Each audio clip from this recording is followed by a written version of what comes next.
Welcome TSP online academy. जैसा कि मैंने फर्स्ट वीडियो में इंग्लिश की जो पहली क्लास थी हमारे चैनल पर, उसमें सिंपल सेंटेंसेस कल आपको सिखाए गए थे, यानी पिछली क्लास में। आई होप सो आपने उनकी प्रैक्टिस करी हो। जैसा कि मैंने कहा था कि मैं आपको 5 वर्ड डेली के दूंगा, आज मैं कुछ आपको सबसे पहले 5 वर्ड्स बताने जा रहा हूँ जो ये मोस्टली हम लोग अपनी स्पीकिंग में यूज करते हैं और आप इनके बेसिस पे सिंपल सेंटेंसेस भी बना सकते हैं। सबसे पहला वर्ड है बिकॉज ऑफ। बिकॉज ऑफ को हम हिंदी में की वजह से यूज करते हैं। यानी ये वर्ड हम कैसे यूज करेंगे, जैसे हम बोलते हैं नॉर्मली तुम्हारी वजह से मैं परेशान हूं, तो तुम्हारी वजह से मैं परेशान हूं, किसकी वजह से, तुम्हारी। तुम्हारी को हम यू बोलेंगे, तो यू और ये है बिकॉज ऑफ यू। हम ऑफ के बाद वो वर्ड लगा देते हैं जिसकी वजह से हम परेशान या जिसकी वजह से कोई भी चीज होगी। वजह के बाद जो वर्ड होगा वो आप ऑफ के बाद, जैसे मैंने बोला तुम्हारी वजह से बिकॉज ऑफ यू, अम्मी की वजह से बिकॉज ऑफ अम्मी, पापा की वजह से बिकॉज ऑफ पापा, मैडम की वजह से बिकॉज ऑफ मैडम। तो because of you I am disturb, तुम्हारी वजह से मैं परेशान हूं। Because of you I am here, तुम्हारी वजह से मैं यहाँ हूं। ये बिल्कुल सिंपल सेंटेंस है, इसमें मैंने कहीं भी वर्ब का यूज नहीं किया। आई होप सो ये वर्ड आपके समझ आया होगा। दूसरा on behalf of. On behalf of basically gift वगैरह या किसी को भी जब हम कोई चीज किसी और की तरफ से देते हैं। जैसे मान लीजिए मैंने कहा ये मार्कर मेरी तरफ से आपके लिए है, यह मार्कर यानी दिस मार्कर। मार्कर कितना है, एक, तो ऑब्वियसली हम सिंगुलर के लिए क्या लगाएंगे, बताया था इज। तो this marker is for you on behalf of me, समझ गए। यानी ऑन बिहाफ ऑफ, ऑफ के बाद वो लगा देंगे जिसकी ओर से होगा। जैसे मैं कहूं अम्मी, मम्मी की तरफ से मेरे लिए ये पेन है, तो on behalf of mummy this pen is for me. जो वर्ड आप पहले सोचो इंग्लिश में, उसी से ही अपनी इंग्लिश स्टार्ट करो, बहुत जल्दी सीखोगे। जैसे मैंने बोला यह मार्कर मेरी तरफ से आपके लिए है, तो यह मार्कर दिस मार्कर इज, यानी एक है इस वजह से लगा रहे हैं, this marker is for you on behalf of, इसके बाद लगा देंगे मी। तो जब भी हम किसी चीज को, कोई चीज किसी और की तरफ से देते हैं तो हम वहां पे ऑन बिहाफ का यूज करते हैं। आई होप सो आपने वर्ड समझ लिया होगा, नहीं समझ आया कमेंट्स में कर सकते। वेरी, वेरी और टू, इन दोनों की हिंदी में हम बहुत के लिए यूज करते हैं। बहुत कैसे, जैसे मैं बहुत खुश हूं, I am very happy. Positive, very को हम पॉजिटिव थिंकिंग के साथ यूज करते हैं, यानी पॉजिटिव व्यू जो हमारे लिए अच्छा हो। टू नेगेटिव थिंकिंग के साथ यूज होता है। पर आपने सुना होगा बहुत से सेलिब्रिटीज वगैरह I am so happy, I am so bad, ये जो सो लगाते हैं बहुत के लिए, ये गलत है, प्रॉपरली ग्रामर से ये गलत है। हम सो का यूज नहीं कर सकते। सो केवल, सो कभी भी बहुत की सेंस नहीं देता, यह आप ध्यान रखें। सो कभी भी बहुत की सेंस नहीं देता। अगर आप कह रहे हो मैं बहुत खुश हूं, ये अच्छा है हमारे लिए, आई एम वेरी हैप्पी, बहुत के लिए हैप्पी लगा। अगर मैं कहूं तुम बहुत बुरे हो, ये नेगेटिव है, किसी की बुराई कर रहे हैं हम, तो हम कह सकते हैं you are too bad, T double O, you are too bad. जैसे आप किसी की तारीफ नेगेटिव वे में करना चाहते हो तो कह सकते हो you are too smart. Too smart मतलब वो समझ गया बंदा कि आप उसकी बुराई कर रहे हो, अगर वो जानता है इस वर्ड को कैसे यूज करना है। तो आपको ध्यान रखना है, वेरी हमेशा पॉजिटिव थिंकिंग के साथ यूज होगा और टू हमेशा नेगेटिव थिंकिंग।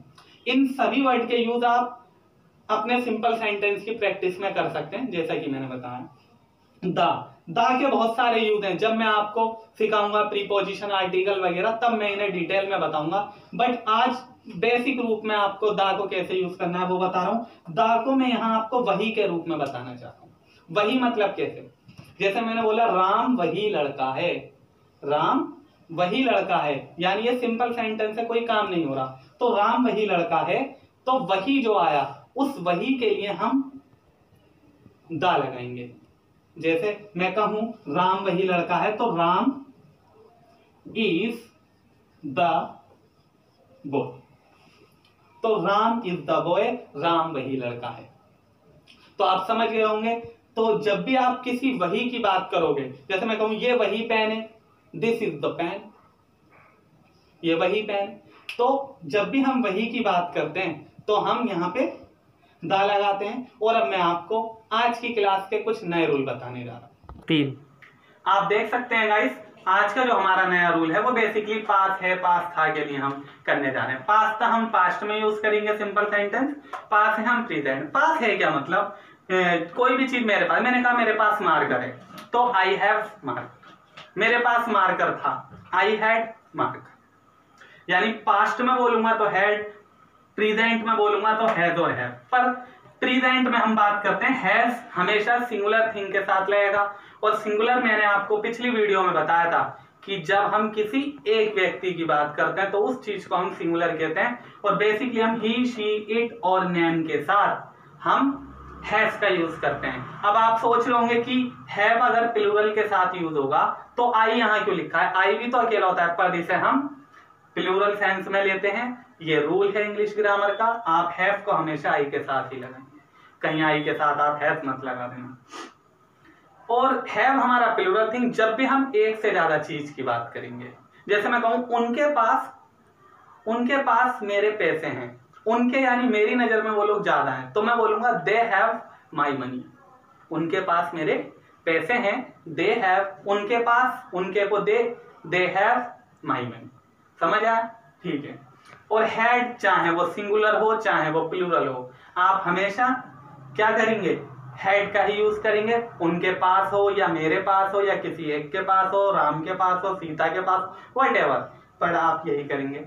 और आई होप सो कि आपने वो सेंटेंस बनाने की प्रैक्टिस करी होगी या आप कर रहे हैं जो आप आज अपनी लाइफ में बोलते हैं। कहीं से आप कॉपी मत करिए, जो सेंटेंस आप अपने दिमाग से सोचते हैं वही बनाइए। अभी मैं आपको जो मैंने पीछे वर्ड मीनिंग सिखाए हैं, मैं उससे एक सेंटेंस बनाकर दिखाता हूं कि कैसे आप उन वर्ड का यूज करके सेंटेंस बना सकते हैं। मैंने यहाँ सेंटेंस लिखा है, आप देख सकते हैं, तुम्हारी वजह से मेरे पास एक कार है। यानी तुम्हारी वजह से मैंने अभी बताया था, और तुम्हारी वजह से तो वजह से के लिए होता है बिकॉज ऑफ। मैंने बताया था जिसकी वजह से होगा आप ऑफ के बाद वो लगा दोगे, तो यहां तुम्हारी वजह से है तो हम यहां यू लगा देंगे, बिकॉज ऑफ यू। इसका मतलब हो गया तुम्हारी वजह से। मेरे पास एक कार है, आई हैव अ कार। क्योंकि आई बताया पास के लिए क्या लगेगा, हैव या हैज, और क्योंकि हम आई का यूज कर रहे हैं इसलिए आई हैव कार। ठीक है, तो मैं उम्मीद करता हूं कि आप समझ गए होंगे कि जो मैंने आज 5 वर्ड आपको बताया आप उनको कैसे यूज कर सकते हैं। और एक चीज ध्यान रखनी है, पास का मतलब ये नहीं है कि मेरे पास मेरा भाई है, जैसे कोई बराबर में बैठा है तो आप उसके लिए पास लगा रहे हो, तो आपको ऐसे नहीं करना है। जब कोई चीज हमारे पास होगी, हमारे अधिकार में होगी, हम उसके लिए हैज और हैव या हैड का यूज करते हैं, आप बेसिकली उनके लिए नहीं कर सकते। और आज की क्लास में हम इतना ही करेंगे, क्योंकि इंग्लिश को धीरे धीरे छोटे तरीके से लेके चलेंगे ताकि हम जल्दी और अच्छी इंग्लिश सीख सकें।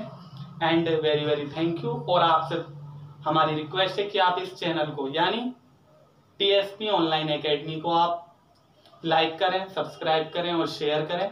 इस चैनल पर आपकी हर टाइप्स की वीडियोस जो भी रिलेटेड स्टडीज हैं उन सब की वीडियो अपलोड होती रहेंगी, चाहे वो 9 से लेकर 12 तक की क्लासेस की वीडियो हो, चाहे जी के शॉर्ट ट्रिक्स हो, मैथ शॉर्ट ट्रिक्स हो, whatever. And very very thank you once more.